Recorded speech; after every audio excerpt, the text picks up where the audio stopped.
नमस्कार, सुप्रभात. मी श्वेता. तुम्ही पाहताय न्यूज 18 लोकमत.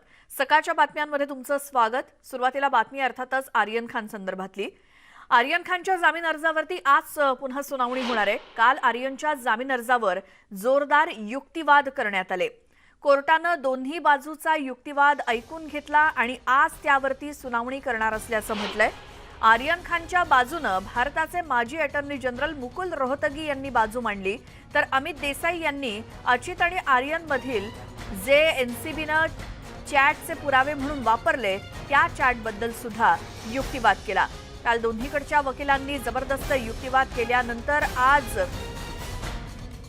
कोर्टाकडून सुनावणी दुपारी 2:30 वाजता होणार आहे. त्यामुळे आर्यनच्या जामीन अर्जावरचा निकाल हा आज लागणार आहे. त्यामुळे आर्यनला दिलासा मिळतो की नाही हे आपल्याला आज कळेल.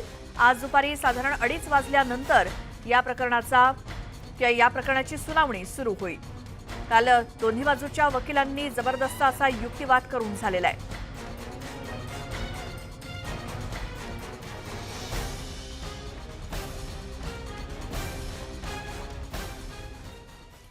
तर काल दोन्ही बाजूच्या वकिलांनी जो काही युक्तिवाद केला त्यामध्ये आर्यनच्या वकिलांनी काय काय दावा केला आपण पाहूयात ग्राफिक्सच्या माध्यमातून. आर्यनच्या वकिलांचं म्हणणं आहे की आर्यनला क्रूजवरती आमंत्रण देण्यात आलं होतं. मित्र अरबाज सोबत आर्यन जात होता. आर्यनकडे काहीही सापडलेलं नाही. आर्यनला पकडण्याचं काहीही कारण नव्हतं, असा युक्तिवाद आर्यनच्या वकिलांचा. अधिकारांचा गैरवापर करून आर्यनला अटक करण्यात आली. आर्यनची वैद्यकीय चाचणी सुद्धा झालेली नाही. अंमली पदार्थांशी आर्यनचा काही संबंध असल्याचा पुरावा देखील नाही. मित्राच्या बुटामध्ये काही सापडल्यास आर्यन कसा काय जबाबदार त्याला? चॅटमधून काहीही सिद्ध होत नाही. चॅट कोणत्या आधारावरती दाखवण्याचा प्रयत्न केला जातोय असा देखील प्रश्न आर्यनच्या वकिलांनी उपस्थित केला. आर्यन सोबत आधीचे संदर्भ जोडले गेले. ड्रग्ज तस्करीच्या आरोपामध्ये त्याला पकडलेलं नाही. अट्टल गुन्हेगारांप्रमाणे वागवणं चुकीचं आहे आणि ड्रग्ज खरेदीमध्ये संबंध असल्याचे पुरावे देखील नाहीत, असा आर्यनच्या वकिलांचा काल कोर्टामध्ये युक्तिवाद.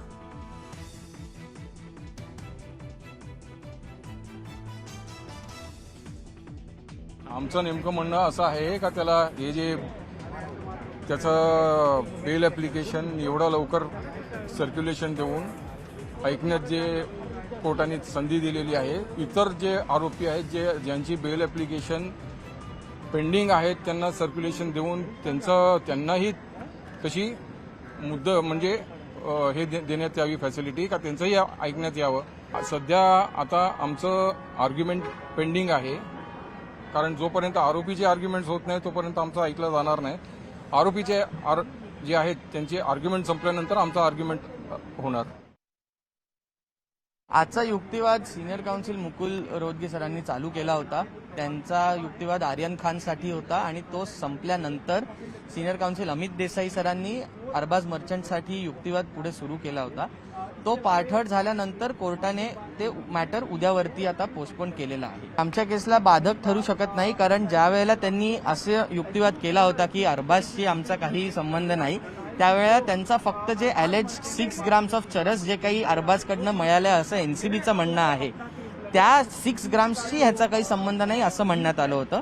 आणि त्याच्यापुढे त्यांनी हाही युक्तिवाद केला होता की अरबाज सुद्धा ते 6 ग्राम्स डिनायच करतो. त्यामुळे त्यांनी असं कुठेही म्हटलं नाही की माझा आणि अरबाजचा काही संबंध नाही. ते 6 ग्राम्स ऑफ चरस जो काही अरबाजकडनं मिळालेला असं एनसीबी अलेज करते त्याचा काही संबंध नाही. फर्स्ट ऑफ ऑल देखिए, I am not concern for them, but still जो सीनियर एडवोकेट मुकुल रोहतगी साहब ने बोला कि जी कल तक एनसीबी अपने एफिडेविट में बोल रही थी कि इसमें किसी पॉलिटिशियन का हाथ है जो डायरेक्टली टारगेट एनसीबी के ऑफिशियल्स को करा. आज एनसीबी ने एक और एफिडेविट दिया जिसमें वो कहते हैं कि जी ये इन्फ्लुएंस कर रहे हैं 50 को. तो एक दिन में इतना ड्रास्टिक चेंज कैसे हो सकता है, और वो ऑनरेबल कोर्ट ने उसको नोट भी किया. हम वहाँ पर अकेले नहीं थे, हमारे साथ 2 लोग और मौजूद थे. उनको किस बिना पर छोड़ दिया गया, सिर्फ और सिर्फ हमें क्यों टारगेट किया गया. हम इस लार्जर कॉन्स्पिरेसी, सेट कॉन्स्पिरेसी है जो कि प्रोसिक्यूशन कर रहा है, उसका कोई पार्ट नहीं है. या सगळ्याचे अपडेट्स आपण घेऊयात. मुंबईतून आमचे प्रतिनिधी विशाल पाटील आपल्यासोबत जोडले गेलेत. विशाल, काल कोर्टामध्ये दोन्ही बाजूच्या वकिलांचा युक्तिवाद पूर्ण झालेला आहे, त्यामुळे आज कोर्ट यावरती सुनावणी देईल. काय तुमच्याकडे अपडेट्स आहेत? श्वेता, क्रूज ड्रग्ज प्रकरणामध्ये काल आर्यन खान आणि NCBच्या वकील यांचा युक्तिवाद जो आहे तो आपल्याला पाहायला मिळाला. आर्यन खानचे वकील मुकुल रोहतगी यांनी जवळपास 50 मिनिटं युक्तिवाद जो आहे तो आर्यनच्या बाजूने केलेला आपल्याला पाहायला मिळाला. या संपूर्ण प्रकरणामध्ये त्यांनी एक सांगितलं की आर्यन खानकडे कुठच्याही प्रकारचे अंमली पदार्थ नव्हते. NCB स्वतःच्या अधिकारांचा गैरवापर करून आर्यनला याच्यामध्ये कुठेतरी अडकवण्याचा प्रयत्न केला जातोय असा त्यांनी युक्तिवाद केलेला आहे. त्याचबरोबर NDPC ॲक्टमध्ये अशा प्रकारे जर तुम्ही आरोपींना अटक केलात तर त्यांना तुम्ही थेट तुरुंगात का पाठवलं, त्यांना नशामुक्ती केंद्रात का पाठवण्यात आलं नाही, हा एक त्यांनी सवाल केलेला आहे. त्याचबरोबर आजचा दिवस जो आहे हा अत्यंत महत्त्वाचा आहे, कारण का आजच्या दिवसामध्ये काल आर्यन खानच्या बाजूनं युक्तिवाद जो आहे तो आर्यन खानच्या वकिलांनी केलेला आहे. आज अरबाज मर्चंट आणि मुनमुन धामेच्या हिच्या वकिलांचा सुद्धा युक्तिवाद होणार आहे. त्यामुळे ही सुनावणी जी आहे ती दुपारनंतरच सुरू होईल. या युक्तिवादानंतर NCB आता कशा प्रकारे याला उत्तर देतं किंवा NCB काय युक्तिवाद करतं हे पाहावं लागणार आहे. खरं तर आर्यन खान आणि अन्य आरोपींचा जामीन ह्याच कारणासाठी फेटाळला होता की जर यांना जामीन दिला तर पूर्ण खटल्यावरती याचा परिणाम होऊ शकतो असं NCBनं मागच्या वेळेला सांगितलं होतं न्यायालयातून. त्यामुळे ह्या तिन्ही आरोपींचा जामीन अर्ज जो आहे तो फेटाळण्यात आला होता. आज आपण जर पाहायला गेला आजचा दिवस अत्यंत महत्त्वाचा आहे, कारण का बऱ्याचशा या संपूर्ण प्रकरणाला धरून घडामोडी होताना आपल्याला पाहायला मिळत आहेत. NCBचं एक पथकसुद्धा दिल्लीतनं मुंबईमध्ये येते, दक्षता पथके येते. हे पथकसुद्धा ज्या प्रकारे NCBवरती आरोप झालेले आहेत आणि समीर वानखेडे यांच्यावरती ज्या पद्धतीनं पंचांनी आरोप केलेले आहेत, प्रभाकर साईल यांनासुद्धा समन्स जे आहे ते बजावण्यात आलेलं आहे. दक्षता पथकासमोर त्यांची चौकशी होईल. त्यांनी जे आरोप केलेले आहेत त्या बाबतीत आज ही चौकशी होणार आहे. त्यामुळे एकंदरीत आपण जर हे प्रकरण पाहायला गेलं तर दिवसेंदिवस याच्यातील गुंता जो आहे तो वाढताना पाहायला मिळतोय.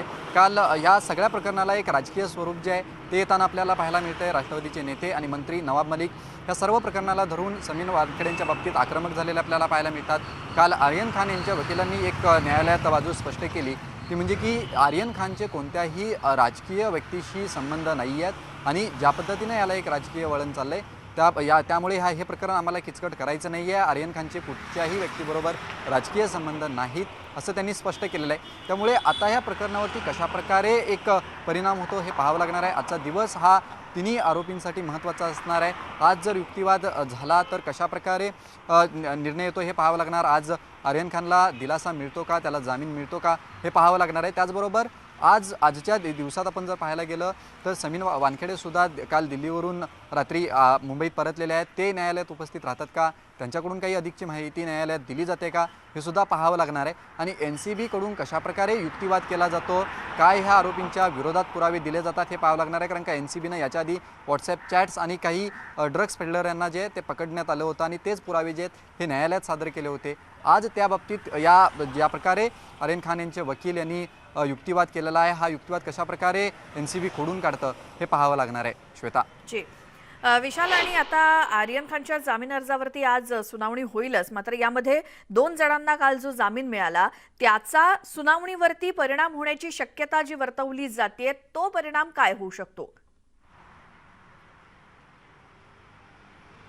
श्वेता, आतापर्यंत ह्या क्रूज ड्रग प्रकरणामध्ये जवळपास 20 जणांना अटक करण्यात आलेली आहे.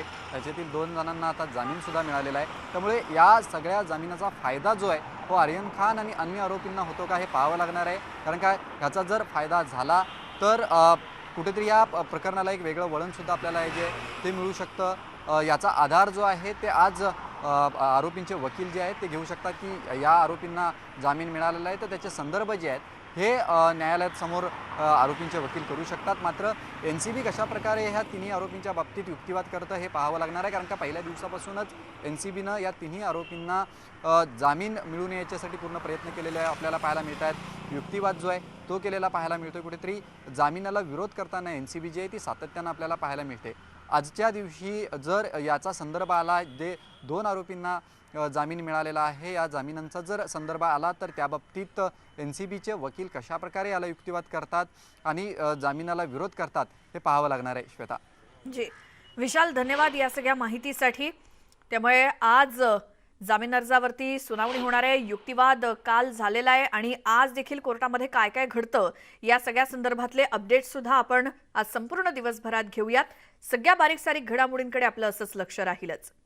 आता समीर वानखेडे हे दिल्लीमधून काल रात्री 10च्या सुमारास मुंबईमध्ये पोहोचले. दिल्लीमध्ये समीर वानखेडेंची एनसीबीच्या मुख्यालयात चौकशी झाली. समीर वानखेडेंवरती आरोप असतानाच आता वानखेडेंच्या अडचणी आणखी वाढण्याची शक्यता आहे, कारण एनसीबीचं दक्षता पथक आज मुंबईमध्ये पोहोचतंय. 5 जणांची टीम आज मुंबईमध्ये येणार असून मुख्य दक्षता अधिकारी ज्ञानेश्वर सिंह स्वतः मुंबईमध्ये येणार आहेत.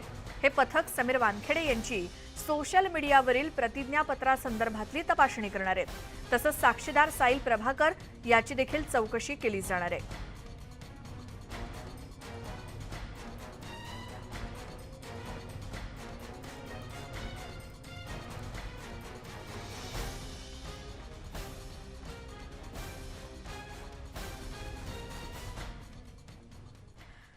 राज्याचे अल्पसंख्याक मंत्री नवाब मलिक यांनी राज्याचे मुख्यमंत्री उद्धव ठाकरे आणि गृहमंत्र्यांची भेट घेतली.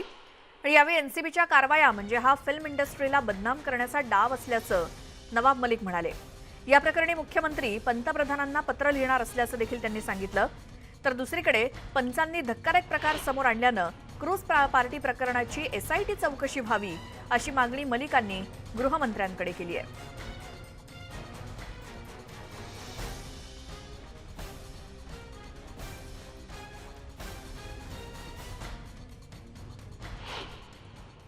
लाखो लोकांचा त्याच्यावर रोजगार आहे.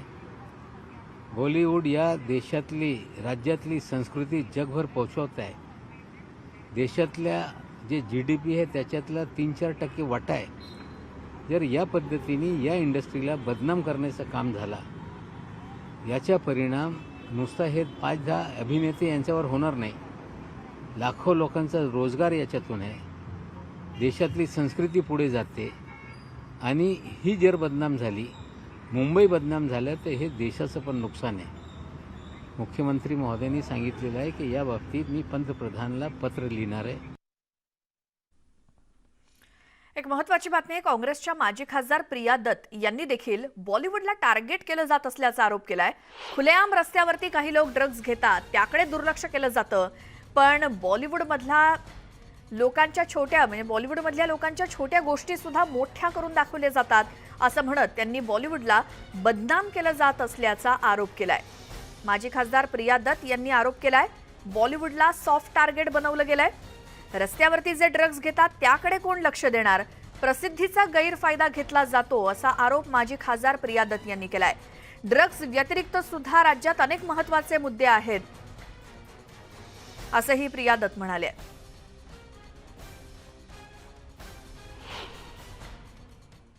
Bollywood has become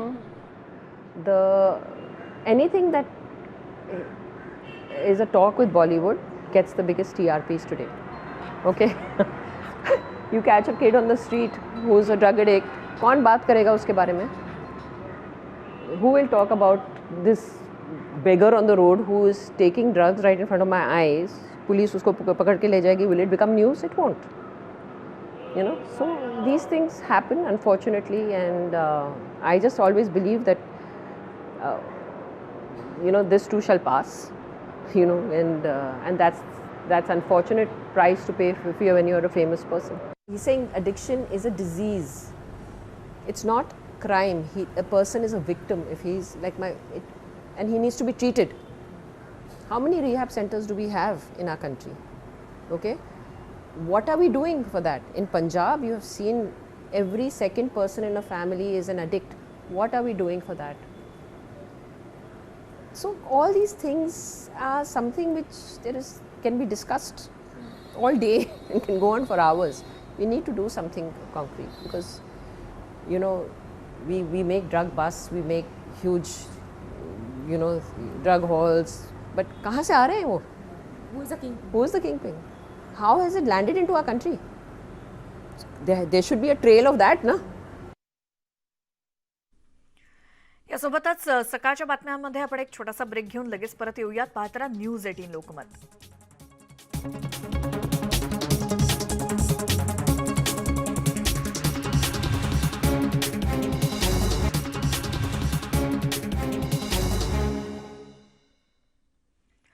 ब्रेकनंतर स्वागत सकाळच्या बातम्यांमध्ये. बातमी पुण्यातून आहे. पुण्यातल्या हडपसर इथल्या गोसावी वस्ती गावदेवी मंदिर परिसरात काल पहाटे 5:30 वाजण्याच्या सुमारास मॉर्निंग वॉक करणाऱ्या व्यक्तीवरती हल्ला करणाऱ्या बिबट्याला काल रात्री 11 वाजण्याच्या सुमारास रेस्क्यू टीमकडून जेरबंद करण्यात आलं. 11:30 वाजता पिंजऱ्यातून बिबट्याला कात्रजच्या प्राणी संग्रहालयामध्ये नेण्यात आलं. नागरिकांनी हा सगळा थरार अनुभवत सुटकेचा निश्वास सोडला.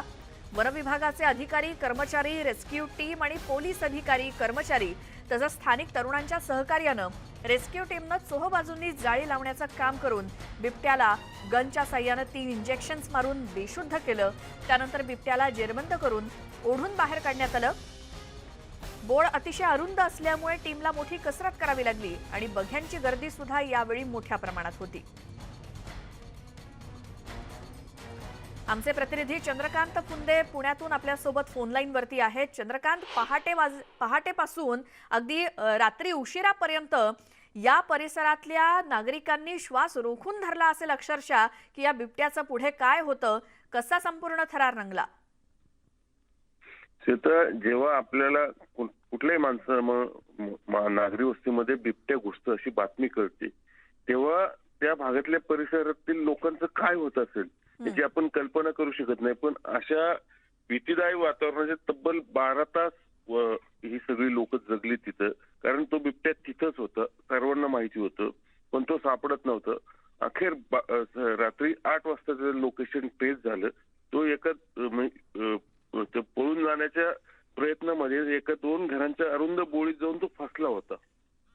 म्हणून अनर्थ टाळला. नाही तर अन्यथा त्यांनी जर सकाळी हल्ला केला होता एका माणसावरती मॉर्निंग वॉकला, तसंच अनेकांवरती कदाचित हल्ला केला असता. कारण अतिशय झोपडपट्टी आहे, दाट लोकवस्तीचे भाग येतो, बाजूला सिरम कंपनी आहे आणि खूप मोठी रिस्क होते. मी ते बिबट्या जर तिथं आणखीन राहिला असतं तर.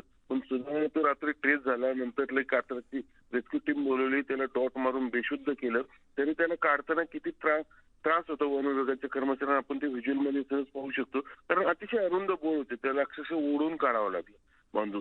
कारण त्याला तिथं जाता येत नव्हतं. चोबाजूने जाळी मारून जीव धोक्यात घालून वन कर्मचाऱ्यांनी त्याला काढला. त्यात बघ्यांची गर्दी, सगळं हटवता पोलिसांचे नाकी नऊ येत होते. पण अखेर त्याला पकडलं. तब्बल 2 तास रेस्क्यू ऑपरेशन सुरू होतं आणि तिथल्या सगळ्या नागरिकांचा जल्लोष आपल्याला पाहायला मिळाला आणि सगळ्यांनी निश्वास सोडलं. कारण गेली 6 महिने हा बिबट्या त्या भागातील अंधारी फाटा म्हणून भाग आहे, ग्रामीण भाग. तिथल्या शेतीतून तो इकडे यायचं आणि हल्ले करायचं. काल तो पहिल्यांदा शहरामध्ये घुसला होता. चंद्रकांत, धन्यवाद या सगळ्या माहितीसाठी. संपूर्ण अगदी पहाटे 5:30 वाजल्यापासून ते रात्री 11 वाजेपर्यंत साधारण या भागातल्या नागरिकांनी हा सगळा थरार पाहिला. बिबट्याला जेरबंद करण्यासाठी कुणी कसे प्रयत्न केले. अखेर रात्रीच्या सुमारास सगळ्यांच्या प्रयत्नांना यश आलं. या बिबट्याला बेशुद्ध करण्यात आलं आणि आता कात्रजच्या या प्राणी संग्रहालयामध्ये त्याला नेऊन सोडण्यात आलंय. आणि त्यानंतर हडपसरमधल्या या भागातल्या लोकांनी सुटकेचा निश्वास टाकला. या बातमीसोबतच वेळ झाली आहे सकाळच्या बातम्यांमध्ये इथेच थांबण्याची. मात्र एखाद्या बुलेटिन दरम्यानची एखादी बातमी तुम्हाला पुन्हा पाहिजे असल्यास न्यूज 18 लोकमतच्या YouTube चॅनलला सबस्क्राईब करा. फेसबुक, ट्विटरवरती सुद्धा मला फॉलो करत राहा. यानंतर पाहूयात स्पीड न्यूज.